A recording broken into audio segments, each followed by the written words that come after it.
ये है दिल्ली दर्पण। दोस्तों नमस्कार, आप देख रहे हैं दिल्ली दर्पण टीवी। हम लगातार आपको अपने चैनल पर तमाम स्कैम की खबरें दिखाते रहते हैं, आपको अलर्ट करते रहते हैं कि किस तरह के आजकल ऑनलाइन फ्रॉड हो रहे हैं। अगर कोई आपके पास डिलीवरी करके कुछ ओटीपी मांगता है तो आप उसको ओटीपी ना दें, ये भी एक स्कैम हो सकता है। हम आपको ये भी बता चुके हैं कि अगर आपका कोई सोशल मीडिया अकाउंट्स का एक्सेस मांगता है तो वो ना दें, क्योंकि उसके माध्यम से भी आपका फ़ोन हैक करके आपके ओटीपी चुरा सकते हैं और आपका अकाउंट खाली कर सकते हैं। हम आपको ये भी जानकारी दे चुके हैं कि कहीं पर भी अगर आप चार्जर करते हैं मोबाइल, कोई पब्लिक प्लेस पर मोबाइल चार्ज करते हैं तो वहाँ मजबूरी में ही चार्ज करें, क्योंकि अगर आप ऐसा करते हैं तो हो सकता है कि आपके फ़ोन में मालवेयर डाल दिया जाए और आपका फ़ोन को एक्सेस कर लिया जाए और आपके फ़ोन से जो ओटीपी आते हैं उसको चुराकर आपका अकाउंट खाली कर दिया जाए। इसके अलावा आपको कॉल के माध्यम से भी कई बार फ्रॉड कॉल आती है जिसमें ये बोला जाता है कि आपकी लॉटरी लग चुकी है, आपका जो है आपने इतने करोड़ रुपए जीते हैं, आप हमें ये ओटीपी बता दीजिए और आपका जो है अकाउंट में पैसे ट्रांसफ़र कर दिए जाएंगे।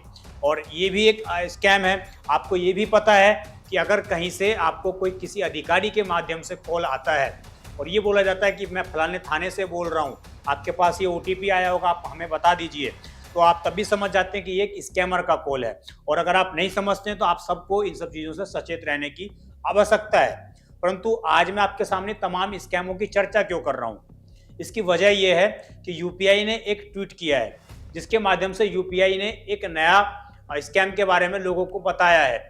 यूपीआई ने बताया कि जो पहले से स्कैम होते रहे हैं वो तो हमारे समाज में हो ही रहे हैं, वो तो स्कैमर उन तरीकों के माध्यम से स्कैम कर ही रहे हैं, परंतु अब स्कैमरों ने जो साइबर ठग होते हैं उन्होंने एक नया तरीका इजाद किया है। उस नए तरीके में आपको भी ऐसा लगेगा कि शायद आपका संबंधी ही आपको कॉल कर रहा है, परंतु आपके साथ कुछ समय के बाद स्कैम हो जाएगा और आपका अकाउंट हो सकता है खाली हो जाए। यूपीआई ने जो ट्वीट किया है, पहले एक ट्वीट देखिए जिसमें यूपीआई ने बताया है कि ये जो स्कैम है नया, ये मार्केट में कॉल मर्जिंग स्कैम है। इसके माध्यम में क्या किया जाता है, इसमें क्या किया जाता है, पहले आपके पास एक कॉल आएगी और उसमें आपको ये बोला जाएगा कि आपके फ्रेंड ने मुझे ये नंबर दिया है आपका, आपकी इतने लाख रुपए की लॉटरी लगी है, या आपका फलाने जगह पर आपने कोई कूपन डाला था उसमें आपकी लॉटरी लगी है, या फलाने जगह पर आप विजिट करा था आपने तो वहाँ पर कुछ आपने सामान खरीदा था तो वहाँ से आपको ये लॉटरी ऑफर हुआ है। उसके बाद आपको ये बोला जाएगा कि आपके पास जो है एक कॉल आ रही है। अब ओटीपी आने के दो माध्यम होते हैं हमारे पास, एक तो मैसेज से कॉल, मैसेज से आ जाता है, तो मैसेज से जब आपके पास जो सामने वाला आपसे पूछेगा कि आपके पास एक ओटीपी आया होगा, आप उसको बता दीजिए। तो जो लोग समझदार हैं वो लोग उसको नहीं बताते, वो समझ जाते हैं कि ये स्कैम का जरिया है और इसके माध्यम से मेरे साथ स्कैम हो सकता है, मेरे साथ फ्रॉड हो सकता है, तो आप उसको नहीं बताते हैं। परंतु एक ओटीपी आने का दूसरा माध्यम होता है कि आपको कॉल के माध्यम से ओटीपी मिलता है। आपको ये बोला जाएगा कि आप कॉल के माध्यम वाला ऑप्शन सुने, उसके माध्यम से आपके पास ओटीपी आएगा। अब जैसे ही वो दूसरा कॉल आपके पास आएगा तो आपको ये बोला जाएगा कि उस कॉल को आप मर्ज कर दीजिए, यानी कि जो स्कैमर कॉल कर रहा है आपको, वो आपके किसी नॉन नंबर से ही कॉल आएगा, परंतु आपको ये बोला जाएगा कि आप इसको मर्ज कर दीजिए। आपका जो फ्रेंड है वो आपको कॉल कर रहा है क्योंकि आपको कन्फ्यूजन है, इसलिए वो दूर करना चाहता है, तो मैं आपकी जो है उस फ्रेंड से बात करवा देता हूँ। आपको जैसे ही वो कॉल आप मर्ज करेंगे तो वो आपके फ्रेंड का नंबर नहीं रहेगा, वो कोई प्राइवेट नंबर रहेगा जो स्कैमर ने अपने माध्यम से उस कॉल को करवाया है ओटीपी लेने के लिए। और जैसे ही आप कॉल मर्ज करेंगे तो वहाँ पर जो है जो कंपनियाँ ओटीपी बताती हैं कॉल के माध्यम से, वो ओटीपी बताएगा और स्कैमर के पास तुरंत ओटीपी चला जाएगा और आपका अकाउंट हैक होते ही आपका अकाउंट जो है खाली भी हो सकता है। अब दूसरा तरीका इसमें यह है, ये तो हो गया कि आपको कहीं लॉटरी लगी है, कुछ लोग इस पर विश्वास ना करें। अब एक नया जो स्कैमर ने तरीका अपनाया है उसमें यह है कि जो बेरोजगार युवा होते हैं, जो बेरोजगार लोग होते हैं, उनको वो जगह जगह विभिन्न प्रकार के लोगों के पास अपने रेज्यूमे सेंड करते हैं। कोई भी जॉब वैकेंसी निकालता है उसको वो रेज्यूमे सेंड कर देते हैं अपने फ्रेंड को और उसको बोल देते हैं कि अगर आपके पास कोई जॉब आए तो आप मुझे बताना। अब कई बार क्या होता है कि हमें बहुत दिन पेंडिंग हुए हो जाते हैं और हमें पता भी नहीं चलता कि हमने किस किस को रेज्यूमे भेजा था, किस किस को जॉब के लिए बोला था।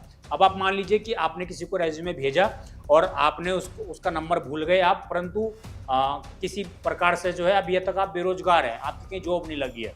अब स्कैमर आपको कॉल करेगा, वो बताएगा कि फलाने दोस्त को आपने भेजा था, ऐसे ऐसे आपके दोस्त ने नंबर दिया है हमें और हमने उनसे लेकर आपको कंपनी में जॉब लगवाने के लिए आपकी बात की है। अब वो वहाँ पर ये बताएगा कि हम आपके अकाउंट को वेरीफाई कर रहे हैं, आपके रेज्यूमे को वेरीफाई कर रहे हैं, आप फलाने दिन इंटरव्यू के लिए आइए। जब वो आपको कॉल करेगा तो आप इसी जॉब के पाने के चक्कर में आप सोचेंगे कि शायद कोई सही में मेरे दोस्त ने नंबर दिया होगा तभी मेरे पास कॉल आया है, तो आप जाहिर तौर से उसका कॉल उठाएंगे। फिर आपको ये बोला जाएगा कि एक जो हम कोड भेज रहे हैं उस कोड के माध्यम से आपके जो है एक कॉल आएगी, उस कॉल को आप मर्ज कर दीजिएगा। अब आपको ये बोला जाएगा कि जो वो कॉल आ रही है वो आपके दोस्त का कॉल है, हम आपके दोस्त से बात करवा दे रहे हैं कि आपका नंबर आपके दोस्त ने ही दिया है, जिससे कि आप विश्वास कर सके। परंतु वो कॉल आपके दोस्त की नहीं होगी, वो कॉल किसी अननोन नंबर से होगी, किसी प्राइवेट कॉल से होगी, जो स्कैमर जनरेट करते हैं नंबर, उसके माध्यम से वो कॉल होगी। और जैसे ही आप उसको मर्ज करेंगे कॉल में, उसके बाद आपको जो है वहाँ से एक कोड बताया जाएगा और वो कोड जाहिर तौर से कॉल मर्ज करने के साथ ही स्कैमर उस कोड को सुन लेगा और उस कोड को सुनने के बाद वो आपके अकाउंट का, आपके फ़ोन का पूर्ण तरीके से एक्सेस ले सकता है, आपका अकाउंट हैक कर सकता है, आपके अकाउंट में ट्रांजैक्शन कर सकता है। तो ये जो नया प्रकार का स्कैम है, इससे आपको अलर्ट और सावधानी बरतने की ज़रूरत है। इसमें ध्यान रखने वाली बात यह है कि किसी भी पहले तो अननोन नंबर्स को पिकअप करें तो उस पर विश्वास ना करें कि वो आपके फ्रेंड का कॉल है या कोई थर्ड पार्टी के माध्यम से आपको कॉल मर्ज करने के लिए बोल रहा है, तो बिल्कुल भी आप कॉल मर्ज ना करें, क्योंकि हो सकता है कि वो एक स्कैमर का कॉल हो। दूसरी बात, कोई अगर कंपनी के माध्यम से अपना रोजगार हो गया, तमाम जो Naukri.com है, तमाम जो कंपनियां हैं, उनके माध्यम से अगर आपके पास आता है तो उनके भी कॉल आप मर्ज ना करें, किसी का भी कॉल मर्ज करने का प्रयास ना करें। और अगर आप करते हैं तो शायद आप एक बड़ी मुसीबत में पड़ सकते हैं। अब यूपीआई ने इसमें एक नया ट्वीट करके ये भी बताया कि अगर आपके साथ इस तरह की घटना घटित हो जाती है तो आप क्या कर सकते हैं। सबसे पहले आप अपने नज़दीकी साइबर थाने में जाकर कंप्लेन रजिस्टर्ड करवा सकते हैं कि आपके साथ ऐसा हुआ है। इसके अलावा आप 1930 हेल्पलाइन नंबर पर जाकर कॉल कर सकते हैं और वहाँ पर अपनी समस्या बता सकते हैं कि आपके साथ ऐसा ऐसा हुआ है। और अगर इस खबर को देखने के साथ ही आपके साथ कभी इस तरह की घटना घटित हुई हो तो आप हमें कमेंट कर अवश्य बताइएगा। अगर कोशिश होगी आपसे जुड़कर तमाम लोगों को उसके बारे में जागरूक करने का हमारा प्रयास रहेगा। इसी तरह की तमाम खबरें देखने के लिए आप देखते रहें दिल्ली दर्पण टीवी। मैं विजय ठाकुर, कैमरे के पीछे हैं ओम। ऐसी तमाम खबरें के लिए देखते रहें दिल्ली दर्पण टीवी। धन्यवाद। लेटेस्ट खबरों के लिए सब्सक्राइब करें हमारा YouTube चैनल या फिर लॉग ऑन करें www.delhidarpantv.com। खबरों की कवरेज और विज्ञापनों के लिए संपर्क करें।